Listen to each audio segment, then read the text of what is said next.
So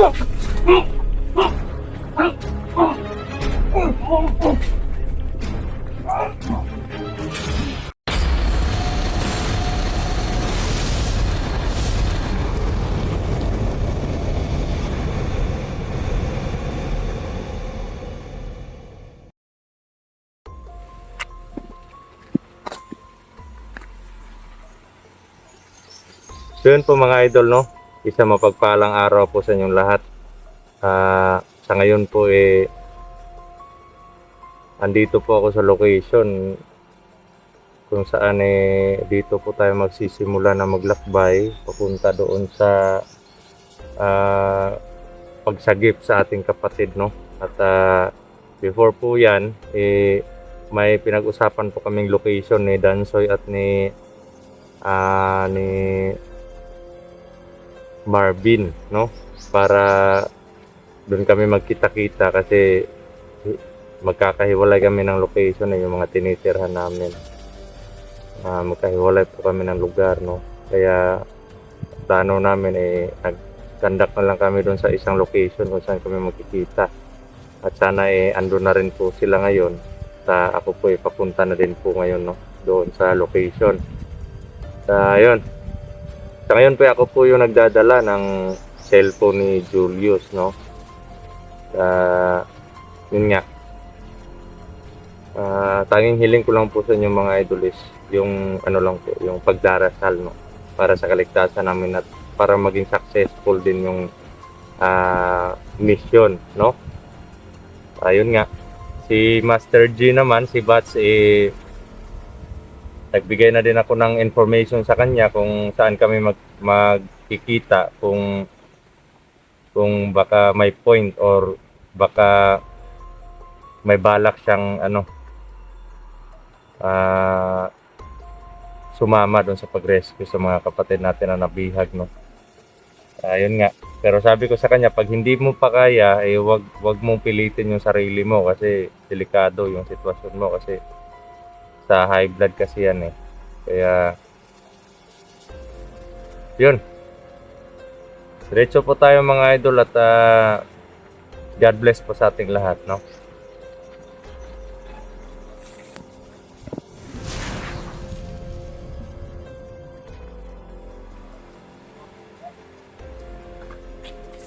So yun po mga idol, no?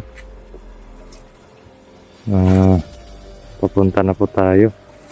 Medyo nahihirapan po ako sa paglalakad kasi may cellphone po ni Julius, dalawang cellphone yung natin ngayon, yung dala, no? Kaya careful lang po tayo talaga. Yun nga. Kasi kanina pagpunta ko dito may parang mga aura ako ng mga tao na nasasagap, no? At wala po akong dalang itak ngayon kasi yung plano ko po mga idol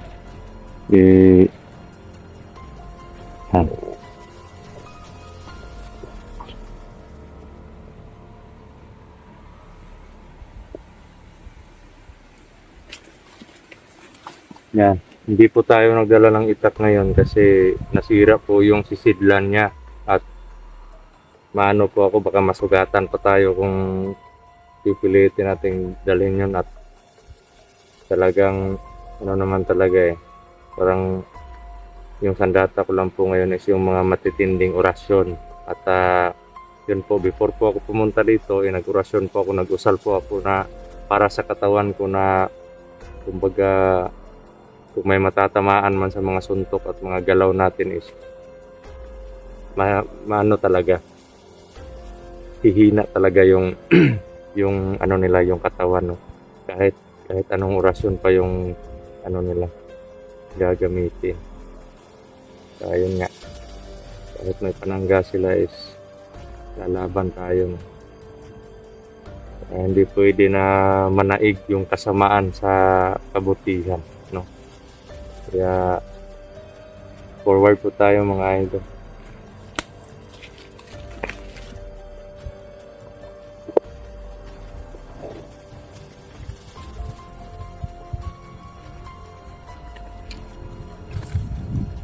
Yun nga. Mga idol, para natin pwersa ako na nasasagat dito mga idol. Parang hindi ko gusto yung location dito.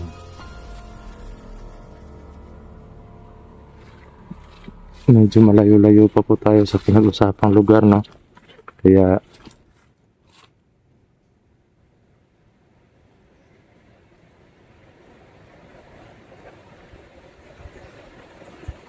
yun.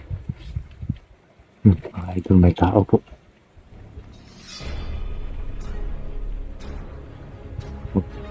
Muntik na ako makita. Yung mga idol.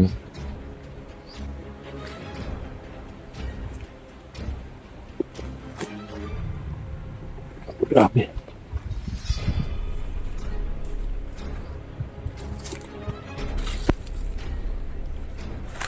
Walang di tayo may kumpiyansa. Baka may mga pain dito or mga ano.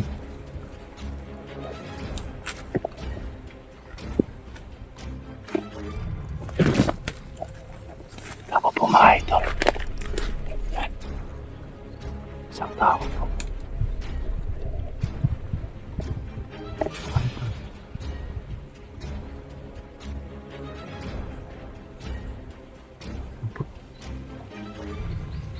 Grabe. Lakas po ng pwersa niya. Nararamdaman ko po dito. Naku. Sa daanan pa lang tayo may kalaban na agad. Pero tatapusin natin yung isa na yan. Mga idol. Lalabanan natin lahat kung sino yung humarang sa atin. At mas mabuti na yung iisa-isahin natin sila.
Grabe. Akala ko nag-iisa lang siya mga idol, no? Buti hindi nakatinig yung isa. May isa pa dun sa kabila. Buti na lang hiwalay-walay sila.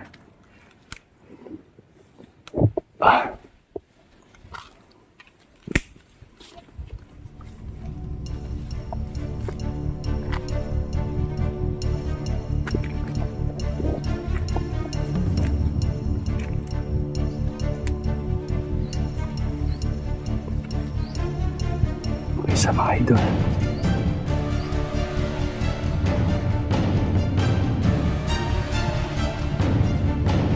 Parang natutulog na nakatayo. Ay, sa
medyo umubra yung ano natin sa kanila mga idol na yung napili kong orasyon. Kaya ipapatuloy ko na tong orasyon na to, yung ginagamit ko ngayon. Tama nga hinala ko. Ito yung sumpa sa kanila. Wala na po silang lakas. Wala na akong nararamdaman ano nila. Aura. Okay.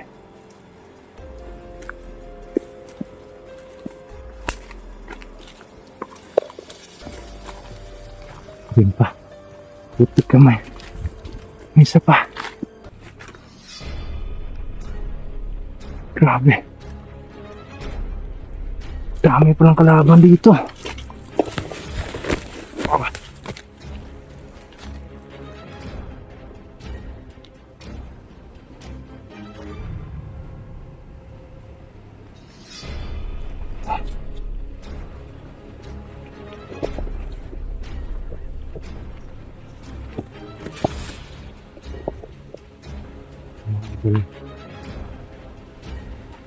May isa kalaban. Buti na lang hiwa-hiwalay sila na. Kaya gamitan natin sila ng tagulilong.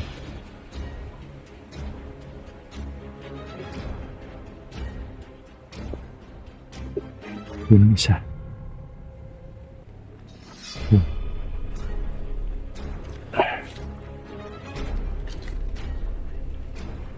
Yung isa mga idol. Kakapangin ko po yan. Papatayin ko yan. Wala na tayong awa-awa ngayon.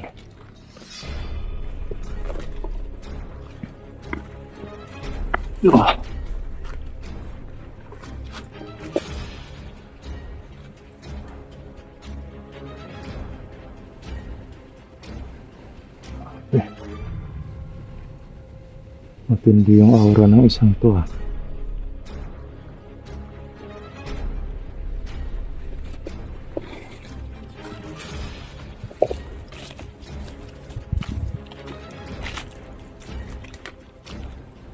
Nako. Putik ka, may dalawa sila. Grabe. Aso. Putik na ako makita.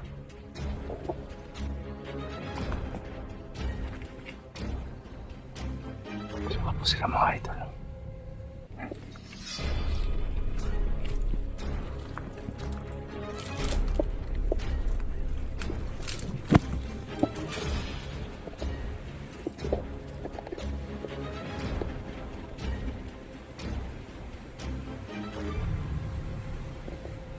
Tatapusin ko ito mga.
Okay. Naano pa ako doon nadulas pa ako talaga. Utik kamay. Grabe ang tigas sa mga kalaban dito.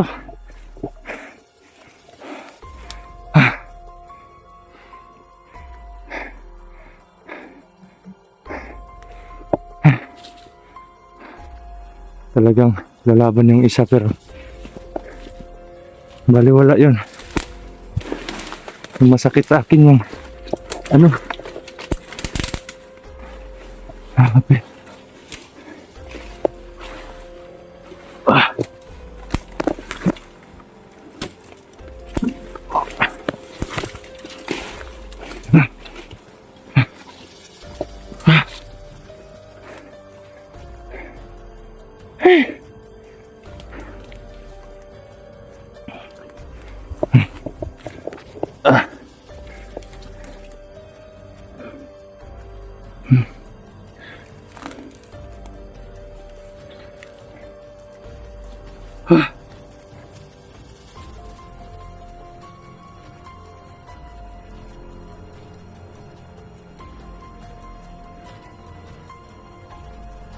Grabe mga idol.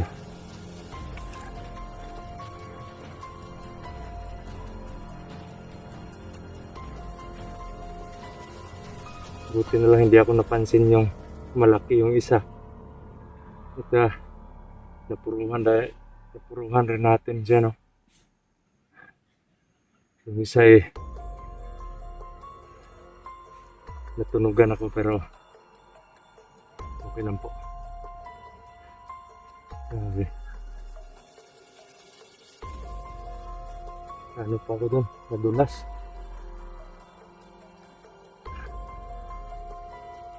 Yan po, no? Kikita ko po ngayon na medyo malakas yung medyo malakas na yung orasyon natin na ginagamit ngayon, no? Kaya mas papalaki rin pa natin to mga idol.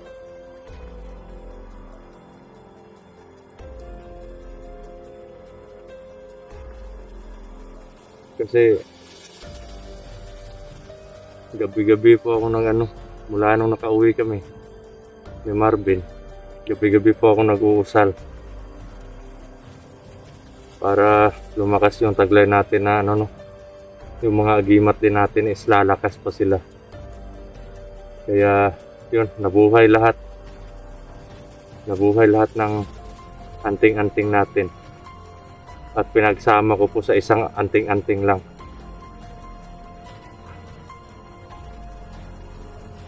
Pero pinasok ko lang dito sa bag kasi pag sinuot ko po hindi ko kaya yung taglay niya nga puwersa, parang magkukulaps yung katawan ko, kaya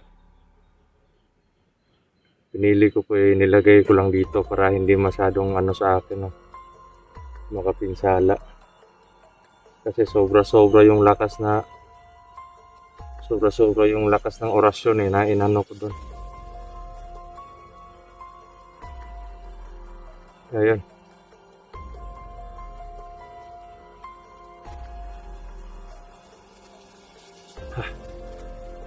Malakas na yung orasyon natin pero hinihingal ako mga idol. At masakit pa yung kamay ko talaga kasi na-outbalance ako doon, nadulas ako. Naku.